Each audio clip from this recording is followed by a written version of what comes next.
On his Blindness by John Milton, 1608 to 1674.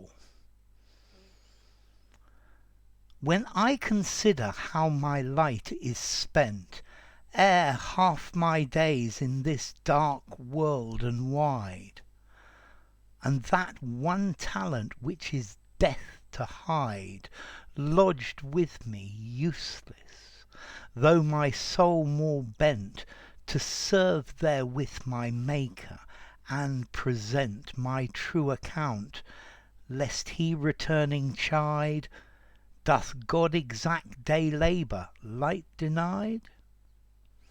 I fondly ask, but patience to prevent that murmur soon replies, God doth not need either man's work or his own gifts. Who best bears his mild yoke, they serve him best. His state is kingly, thousands at his bidding speed, and post o'er land and ocean without rest. They also serve who only stand and wait. Okay, this is by John Milton. Now, John Milton, when he was about 40, he went blind, and he was steadily going blind. And I think this is while he was going blind. Let's see, John Milton, just before this, had been working for Oliver Cromwell. Oliver Cromwell was the person who won the English Civil War and represented the parliamentarians who executed the king. And I think John Milton was the Secretary for Foreign Tongues. He used to have to write letters in Latin to other countries and also to write propaganda. So what's this about? Well, the poem is about the fact that he's worried that he's going blind, and he's worried that he's not going to be able to pay homage to God. He's not going to be able to do his duty or do his work praising God in his poems.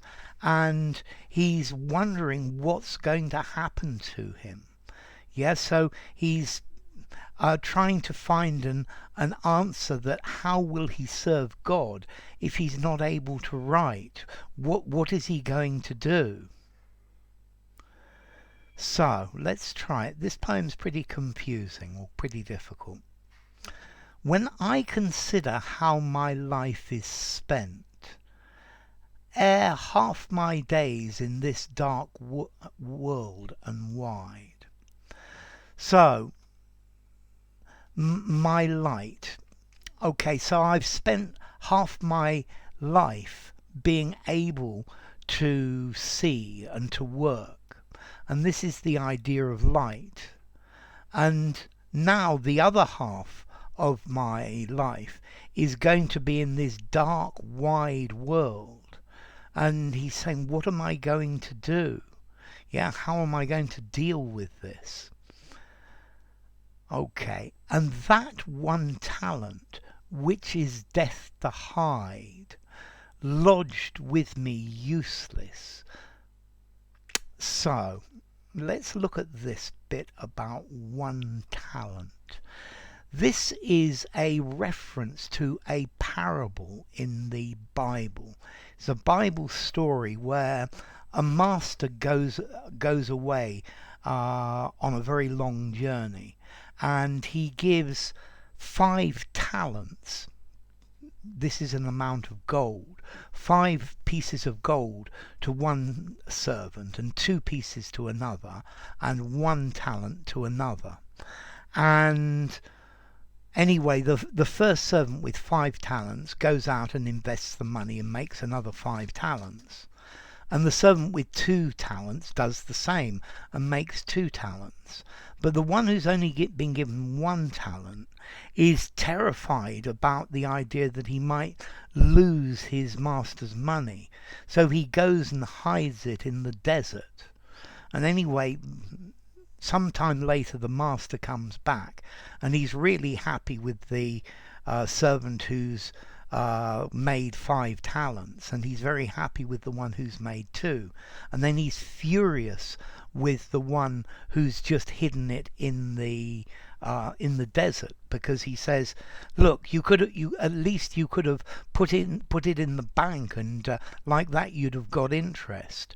You should have done something positive with my money rather than just hiding it and not using it. Okay, so now he's saying that when, as a poet, he can praise and honor and work for God, but if he goes blind, then he's not going to be able to do his duty to God. It's like he's going to hide the 1 talent in the desert, and this is not proper service to God, because he has this talent, this ability to serve God by writing, but if he can't write, then he's not going to be able to. So, and that 1 talent, which is death to hide. So it's death of the spirit, yeah, death of your mission on earth to praise God, yeah. And he says that if he hides this talent, if he doesn't produce something for God, then he's going to be like that servant. Okay, so, and that 1 talent, which is death to hide, you've got to use it to its best ability. Lodged with me, useless. So to lodged with me, placed with me. So the 1 talent, the 1 ability that I have, that I was given by God, is now useless.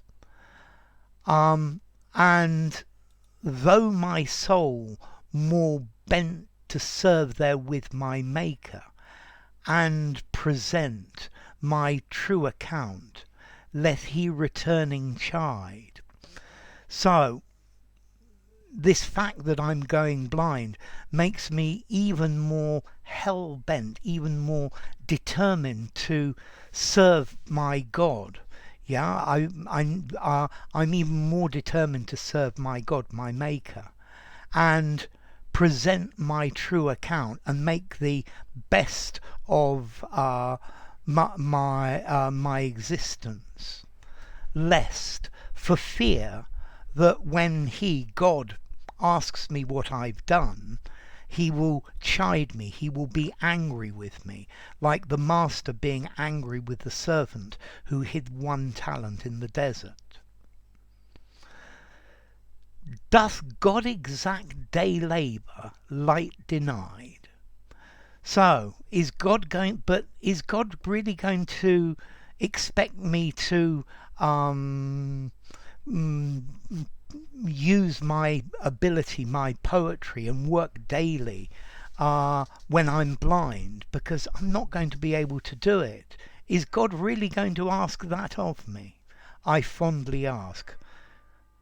But patience. So now here we have a personification of patience.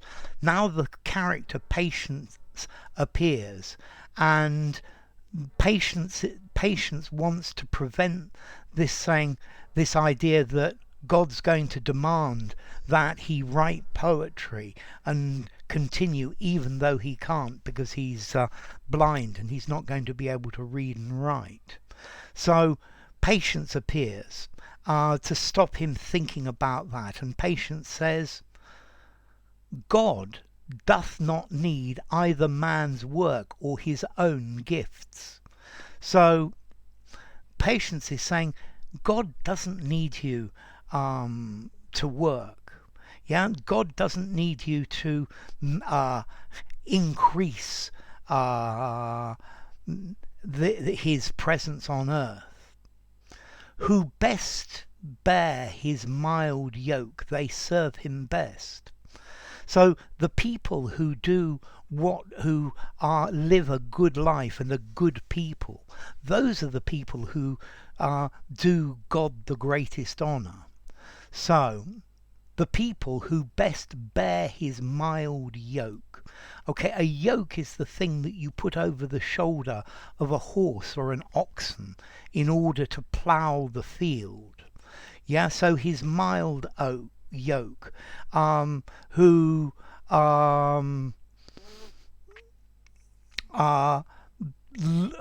react best, who put up best with this the life that they have, they serve him best. Yeah, so those who follow his rules, bear his mild yoke, they serve him best. And now the poem changes a bit, and he starts talking about God, and he says his state is kingly. So God is a king. Thousands at his bidding speed, and post o'er land and ocean without rest. So at God's bidding, at God's request, thousands of people go quickly and post and move over the land and the ocean without stopping. Yeah, so God has thousands of people to work for him and do his work. And then probably the most famous line in this poem, they also serve who only stand and wait. So the people who only stand and wait and aren't sent by God over the land and the ocean to do different things, they also serve God by being good people. So there you go. If you enjoyed the video, give it a rating, subscribe to my channel, and I'll see you soon. Bye for now. On His Blindness by John Milton.